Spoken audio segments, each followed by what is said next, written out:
Monsieur le Premier ministre, les pharmaciens en colère manifesteront ce jeudi partout en France.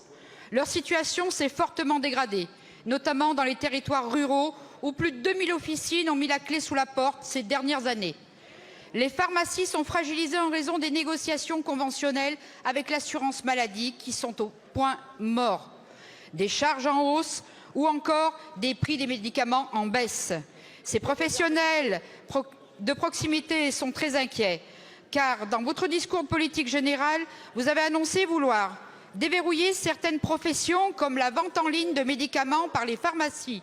Cela ferait du médicament un bien de consommation, comme les autres, et menacerait la présence, pourtant indispensable, des pharmacies dans les territoires. La presse s'est fait l'écho de travaux menés par un député de la majorité qui propose la libéralisation de la vente de médicaments sur Internet et l'ouverture du capital des pharmacies d'officine.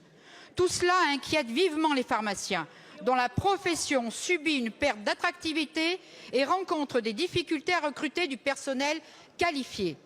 Étant la seule profession de santé à avoir une obligation de permanence des soins en continu, les pharmaciens sont sollicités de plus en plus fréquemment, notamment pour des recours ou non urgents et souvent en pleine nuit, ce qui ne fait que renforcer leur épuisement. Les pharmaciens doivent au quotidien faire face à l'angoisse de patients inquiets de ne pouvoir se procurer leur traitement. Plus de 5000 médicaments en rupture d'approvisionnement, Monsieur le ministre. Tous les 6 mois, vous montez des opérations de communication, mais il ne se passe rien.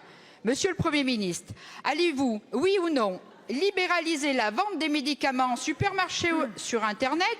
Nous espérons que non. Qu'allez-vous mettre en œuvre pour soutenir les officines de pharmacie des territoires ruraux pour lutter durablement et efficacement contre les pénuries de médicaments? Merci beaucoup.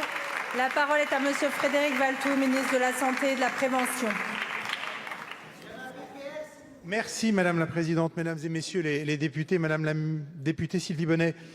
Vous l'avez rappelé, effectivement, les pharmaciens vont, pour une partie d'entre eux, manifester et appel à la grève jeudi prochain. Comme une grève, leurs mots d'ordre doivent être écoutés. Effectivement, les questions que se pose cette profession, accompagnée par le gouvernement, je vais en dire un mot, doivent être entendues. Je rappelle que les discussions avec la profession des pharmaciens ont été ouvertes avec l'assurance maladie, et ça depuis décembre dernier.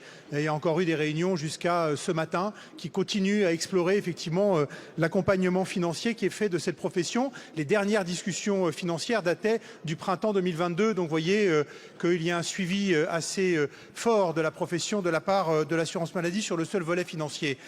Un chiffre simplement pour éclairer votre analyse. La rémunération des pharmaciens s'est élevée à 7,3 milliards. Ça a augmenté de 20% depuis 2019. 7,3 milliards, c'était en 2023 les revenus globaux de tous les pharmaciens.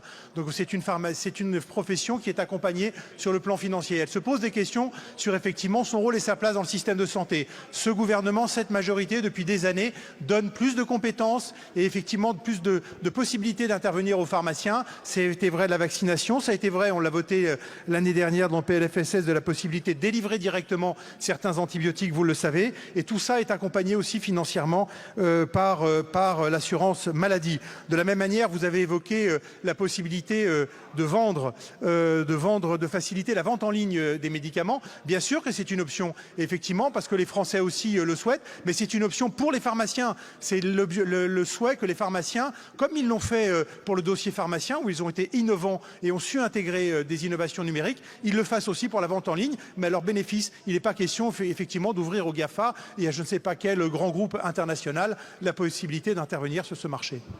Je vous remercie, Monsieur le Ministre. La parole est à présent à Madame Delphine